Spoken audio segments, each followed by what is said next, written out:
श्रीलक्ष्मी श्रीमहालक्ष्मी क्षीरसागर कन्यका उत्तिष्ठ हरिसम्प्रीते भक्तानां भाग्यदायिनी।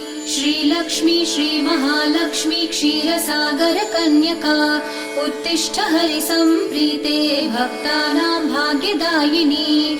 उत्तिष्ठोत्तिष्ठ श्रीलक्ष्मी विष्णुवक्षस्थलालये उत्तिष्ठ करुणापूर्णे लोकानां शुभदायिनी। उत्तिष्ठोत्तिष्ठ श्रीलक्ष्मी विष्णुवक्षस्थलालये उत्तिष्ठ करुणापूर्णे लोकानां शुभदायिनी।